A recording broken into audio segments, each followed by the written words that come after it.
No preseason. We thought you all would be a little bit rusty, but you rattle off 31 unanswered. How do you avoid some of that rust?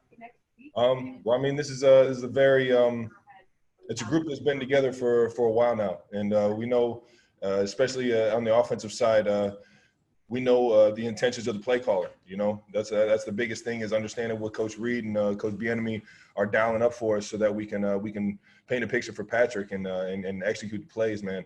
And I mean, you saw that today. It felt like we were in sync just about the whole game. Let's go to Harold Kuntz. Go ahead, Harold.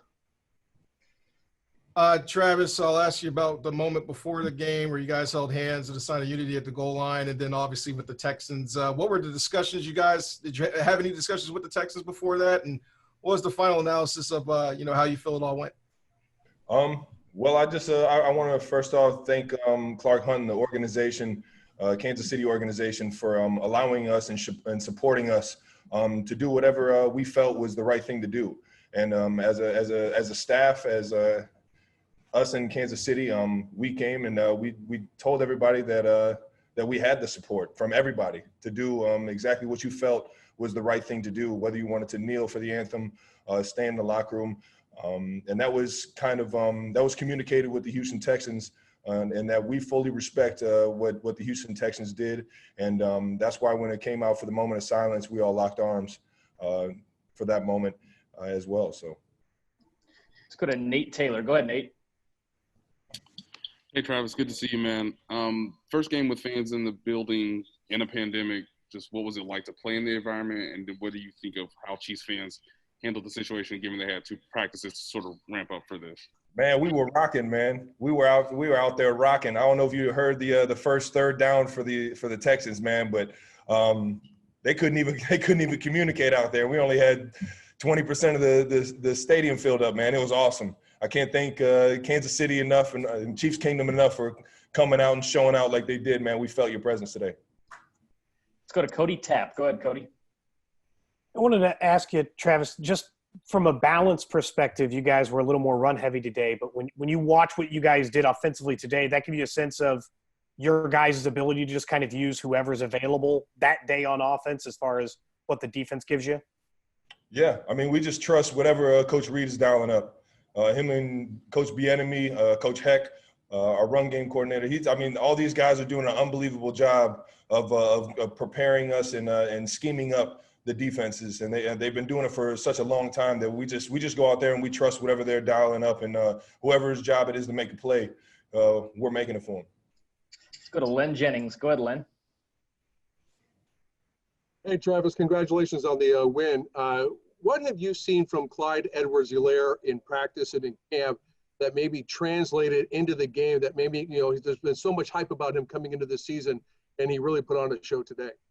Yeah, I mean, the biggest thing in training camp is you don't always get to see the hitting aspect, whether a guy is easy to tackle or whether he's brought down easy. And that was shown today, man. I mean, he is a tough son of a buck.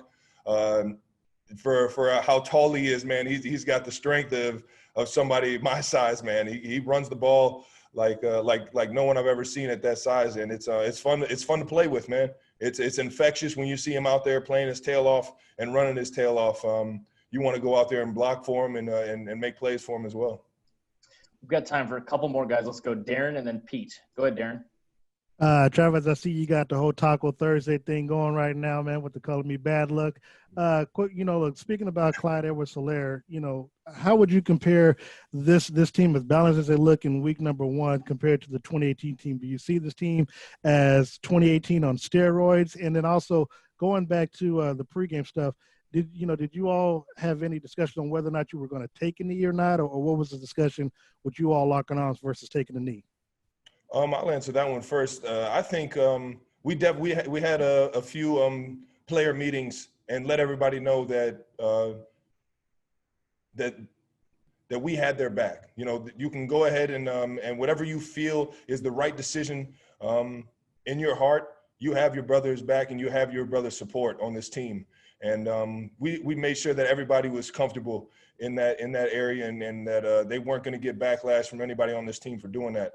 And yeah, so and I thought it was a great show of unity amongst both of us, the Chiefs and the Texans. Right, and the first question that I had for you was about this offense versus 2018. Do you see this as a much more balanced, like Clyde Edwards-Helaire being a Kareem Hunt on steroids with this offense, with all the starters returning? Do you all see to where, look, you only scored 34 points, but it was a quiet 34, but you could easily have scored more points. Do you see how this team could be more dynamic this year, second time around? Yeah, I mean, well, first off, just to say that we got to finish strong and put even more points up on the board there in the fourth quarter. We had the opportunity, and we just got to execute. The defense played their tail off first through the fourth, man. They were out there flying around, rallying to the ball. It's just like controlled chaos out there. And you know what? It's fun to see that, man. It's infectious when all three sides of the ball, offense, defense, special teams, are playing together like that. But I personally think that this offense has its own unique ability to do something special. We just have a lot of guys that can do some special things with the ball in their hands, and of course, 1-5 is going to be back there doing his thing. So we'll go to Pete Sweeney for the last one. Go ahead, Pete. Hey, Travis, congratulations. It really seems like you and Pat, even without some of this offseason stuff, just have this chemistry together where you've mentioned in the past where you're thinking the same thing at the same time. Did you feel that again for a stretch? And what is it like to play with a quarterback that sort of knows where you're going at all times and can hit you in stride?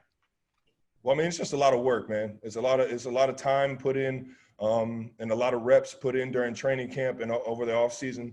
When no one's watching, man, it's not just myself. It's everybody. As you saw, Sammy Watkins had a day today. Tyreek made plays left and right.